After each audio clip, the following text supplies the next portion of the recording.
పొదరిల్లు ఈరోజు ఎపిసోడ్లో police station నుంచి నలుగురు అన్నదమ్ములు ఇంటికి వస్తారు.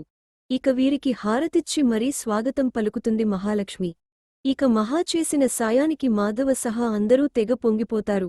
నారాయణ అయితే తన కోడలు పిల్ల సూపరంటూ మురిసిపోతాడు. మరోవైపు గాయత్రిని చూసుకునేందుకు పెళ్లివారు వస్తారు. అమ్మాయి నచ్చడంతో వెంటనే నిశ్చితార్థం కూడా అయిపోతుంది. ఇలా ఈరోజు ఎపిసోడ్లో పూర్తిగా ఏం జరిగిందో చూద్దాం. మాధవ సహా తమ్ముళ్లపై దొంగ కేసు పెట్టిన పురుషోత్తాన్ని ఎస్ఐ ఏకిపారేస్తాడు. సార్ నేను ఇక వెళ్ళొచ్చా అని అడిగితే వెళ్తావా? వెళ్ళు, బయట చూడు, వాళ్ళు ఎంతమంది ఉన్నారో, నిన్ను మళ్ళీ ఇంకోసారి వాయించేశారంటే ఆ కేసు కూడా నేను టేకప్ చేయనని ఎస్ఐ అంటాడు. అదేంటి సార్, కాపాడాల్సిన మీరే ఇలా అంటే ఎలా అని పురుషోత్తం అంటాడు. ఎందుకు కాపాడాలయ్యా, అసలు నీలాంటి దొంగ కేసు పెట్టిన వాడ్ని ముందు లోపలేయాలి. అయినా ఆ మాధవని చూశావా, ఎంత డీసెంట్గా ఉన్నాడో. నువ్వే కొట్టి నువ్వే అతనిపై కేసు పెట్టినా కూడా నీ గురించి ఒక్కమాట కూడా తప్పుగా మాట్లాడలేదు. పైగా నీ కూతురి గౌరవం పోకూడదని ఎంత ప్రాధేయపడ్డాడో తెలుసా? అంతకంటే మంచి అల్లుడు నీకు ఎక్కడ దొరుకుతాడని ఎస్ఐ ఉచిత సలహా ఇస్తాడు. అవన్నీ వద్దు సార్, వాళ్లకి మాకు వేరే గొడవలున్నాయని పురుషోత్తం అంటాడు. అదే ఆ గొడవల కోసం మళ్లీ వాళ్లమీద ఇలాంటి తప్పుడు కేసులు పెట్టావంటే నిన్ను లోపలేస్తానని ఎస్ఐ వార్నింగ్ ఇస్తాడు. మరోవైపు ఇంటికొచ్చిన తర్వాత మళ్లీ పురుషోత్తం రచ్చ చేస్తాడు. నీ కారణంగా పోలీస్ స్టేషన్లో నా పరువు పోయింది. ఎవరిపైనా అయితే కేసు పెట్టానో వాళ్ల ముందే తలదించుకోవాల్సిన పరిస్థితి వచ్చింది అంటూ గాయత్రిని తిడతాడు. ఇక తాయారు అయితే గాయత్రి చెంప చెల్లుమనిపిస్తుంది. దీంతో ఎన్నిసార్లు కొడతావే, దీని బదులు ఒకేసారి చంపేయంటూ గాయత్రి ఎదురుతిరుగుతుంది. ఏంటో నోరు లేపుతున్నావ్?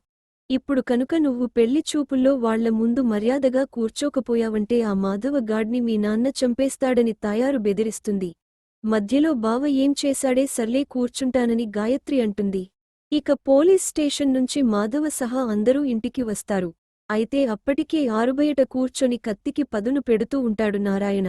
నాయాల్ది పోనిలే, తోడబుట్టింది కదా అని ఊరుకుంటుంటే నా పెద్ద కొడుకుపైనే చేయి వేసి కేసు పెట్టి జైల్లో పెడతారా? ఇప్పుడే వెళ్ళి అందరినీ నరికి పారేస్తానని నారాయణ అనుకుంటాడు. ఇక ఈ సీను చూసి మాధవ సహా కొడుకులు ఏంటి నాన్న, ఏం చేస్తున్నావని అడుగుతారు. దీంతో మీ అత్త వాళ్లని నరికి పారేస్తానని అంటాడు. ఇప్పుడంత వయలెన్స్ అక్కర్లేదు కాని మమ్మల్ని పోలీసులు వదిలేశారు. కాదు కాదు, మహాలక్ష్మే స్వయంగా విడిపించిందని చక్రి అంటాడు.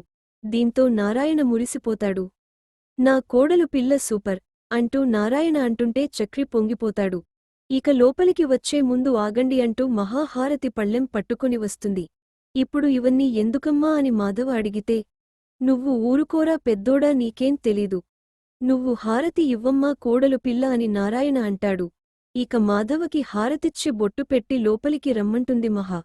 హారతిస్తున్నప్పుడు మహాని చూసి చక్రి, కేశవ, కన్నా అందరూ తెగ సంతోషపడతారు. మరోవైపు గాయత్రిని చూసుకునేందుకు పెళ్లికొడుకు వాళ్లు తాయారు ఇంటికి వస్తారు. అబ్బాయిని చూసి తాయారు బావున్నాడే అనుకుంటుంది. ఇక ఫ్యామిలీ గురించి, అబ్బాయి ఉద్యోగం గురించి రమణయ్య ఆరా తీస్తాడు. ఇక తాయారు బలవంతంతో వచ్చి వాళ్ల ముందు కూర్చుంటుంది గాయత్రి. కాని ఎక్కడా నవ్వకుండా సీరియస్గా ఉండటంతో పెళ్లివారికి చిన్న అనుమానం వస్తుంది. అమ్మాయికి ఈ చూపులు ఇష్టం లేదా అని అడుగుతారు. అలాంటిదేం లేదని పురుషోత్తం, తాయారు కవర్ చేస్తారు. ఇక అబ్బాయికి అమ్మాయి నచ్చడంతో పెళ్లికి ముహూర్తాలు పెట్టేద్దామని అంటారు. అయితే అమ్మాయికి కూడా నేను నచ్చానో లేదో చెప్పమనండి అంటాడు అబ్బాయి. దీంతో పురుషోత్తం తాయారు బెదిరించి మొత్తానికి గాయత్రి చేత తలాడిస్తారు. ఇంకేముంది, వెంటనే తాంబూలాలు కూడా మార్చేసుకుంటారు. ఇంకోవైపు మహా చేసిన సాయానికి మాధవ చాలా ఆనందపడతాడు. అసలు ఈ ఇంటికి సాయం చేద్దామని, మా కష్టాన్ని, మంచితనాన్ని అర్థం చేసుకుందామని ఎప్పుడూ ఎవరూ అనుకోలేదమ్మా. కాని ఈ ఇంటికి కోడలిగా దీపం పెట్టడమే కాదు, ఈరోజు మా జీవితాల్లో కూడా దీపం ఆరిపోకుండా కాపాడావ్. చాలా థాంక్స్ అమ్మా అని మాధవ దండం పెడతాడు. అయ్యో అదేంటి పెద్ది అలా అంటారు? నేను చేసిందేం లేదు. నిజానికి గాయత్రినే ధైర్యం చేసి పోలీసులతో నిజం చెప్పింది. లేకపోతే మీరు బయటికి రావడం చాలా కష్టమయ్యేదని మహా అంటుంది. సర్లే, అయింది ఏదో అయింది. ఇక ఆ ఇంటి వాళ్లతో మనం మాట్లాడొద్దని, వాళ్ల జోలికి వెళ్ళొద్దని మాధవ అనడంతో తమ్ముళ్ళు సరే అంటారు. ఇక తెల్లారగానే మళ్లీ గాయత్రి మాధవ కోసం ఇంటికి వస్తుంది. గాయత్రిని చూసినా కూడా చక్రి పట్టించుకోడు. మహా అయితే ఎందుకొచ్చావ్ గాయత్రి అని అడుగుతుంది. నేను బావకోసం వచ్చానని గాయత్రి అంటుంది. ఎందుకు నిన్న వచ్చినప్పుడు ఎంత గొడవైందో నువ్వు చూడలేదా? ఏ తప్పూ చేయకపోయినా పెద్ది కన్నా కూడా స్టేషన్కి వెళ్లాల్సి వచ్చిందని మహా కోపపడుతుంది. అంటే నేను ఈ ఇంటికి రావడం నీకు ఇష్టం లేదా అని గాయత్రి అడుగుతుంది. నువ్వు రావద్దు అనడానికి నేనెవరు? ఇది నీ మేనమామ ఇల్లు. అయితే ధైర్యం చేసి పెద్దిని పెళ్లి చేసుకుంటానని మీ వాళ్లతో చెప్పు గాయత్రి. లేదంటే ఊ అని ఒక్కమాట చెప్పు. పెద్ది కోసం ఏమైనా చేసే తమ్ముళ్ళు ఇక్కడున్నారని మహా అంటుంది.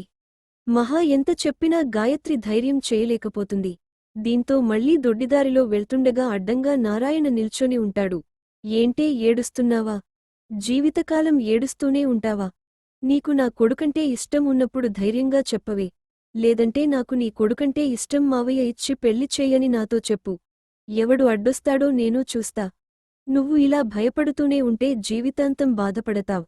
ఆలోచించుకొని ధైర్యంగా అలా వీధి గుమ్మం నుంచి వెళ్తావో లేక భయపడి దొడ్డిదారిలో వెళ్తావో నిర్ణయించుకో అంటాడు నారాయణ. గాయత్రి ధైర్యం చేయలేక ఏడుస్తూ దొడ్డిదారిలోనే వెళ్ళిపోతుంది. మరోవైపు తన వదిన హారిక పిలవడంతో ఒక రెస్టారెంట్కి వెళ్లి కలుస్తుంది మహా. సారీ మహా. ఆ రోజు అలా జరుగుతుందని నేను అనుకోలేదు. నిన్ను కలవడం కూడా అవట్లేదు. అయినా నాకు అర్థం కాని విషయమేంటంటే అసలు చక్రిని నువ్వు ఎప్పుడు ప్రేమించావని హారిక అడుగుతుంది. నేను ప్రేమించడమేంటి? ఆ జుట్టుపులిగాడితో పెళ్లి తప్పించుకోవడానికే తప్పని పరిస్థితుల్లో ఇలా చేయాల్సి వచ్చిందని మహా మొత్తం కథ చెప్తుంది. అయితే మహా ఎక్కడి వెళ్ళిందో తెలుసుకోవడానికి చక్రి ఫాలో అవుతూ అదే రెస్టారెంట్లో దూరంగా కూర్చొని ఇది వింటూ ఉంటాడు. ఇక్కడితో నేటి ఎపిసోడ్ ముగిసింది. తరువాయి భాగం ప్రోమోలో చక్రితో మహా కాస్త ప్రేమగా మాట్లాడుతుంది. మనం ఇద్దరం బయటికి వెళ్దామా? మీతో కొంచెం మాట్లాడాలి అంటుంది. రాత్రిపూట బయటికెళ్దామంటే మహా మనసు మారినట్లుందని చక్రి అనుకుంటాడు. అయితే బయటికెళ్లిన తర్వాత మహా షాకిస్తుంది. మన పెళ్లి ఎలాంటి సందర్భంలో జరిగిందో మీకు తెలుసు కదా? మనం ఇష్టపడి పెళ్లి చేసుకోలేదు. మీ జీవితం మీది, నా జీవితం నాది. కనుక మనం విడాకులకి అప్లై చేద్దామా అని షాకిస్తుంది మహా. ఇది వినగానే చక్రి అవాక్కవుతాడు. మరి దీనికి చక్రి ఎలా రియాక్ట్ అవుతాడో చూడాలి.